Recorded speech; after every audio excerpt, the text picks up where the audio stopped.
हानली बाजार अनातोलिया के उस इलाके में वाक़ दिखाया गया जहां तिजारत उरूज पर थी।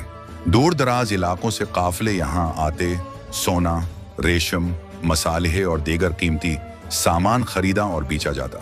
इसी वजह से ये बाजार बेहद ताकतवर था, क्योंकि जिसके कब्जे में हानली बाजार होता उसके पास दौलत, रसद और असर व रसूख सब कुछ होता।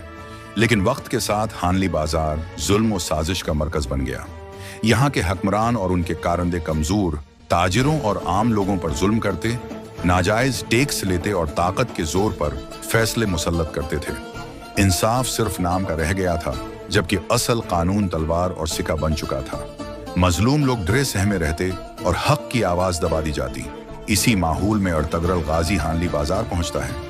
वो सिर्फ एक जंगजू के तौर पर नहीं, बल्कि अदल कायम करने वाले रहनुमा के तौर पर दाखिल होता है। अर्तगरल हालात को गहराई से समझता है, साजिशों को बेनकाब करता है और पहले हिकमत और सब्र से काम लेता है। जब तमाम रास्ते बंद हो जाते हैं तो वो हक के दिफा में तलवार उठाता है।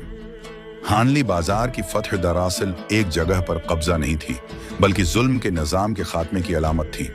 इस फतह के बाद बाजार में दोबारा इंसाफ कायम होता है, मजलूमों को सुकून मिलता है और तिजारत एक बार फिर अमानत व दयानत के साथ होने लगती है। मुख्तसर ये कि हानली बाजार हक और बातिल की कशमकश की अलामत है, और अर्तगरल की फतह हमें ये पैगाम देती है कि अगर नीयत पाक हो और मकसद इंसाफ हो तो एक शख्स भी पूरा निज़ाम बदल सकता है।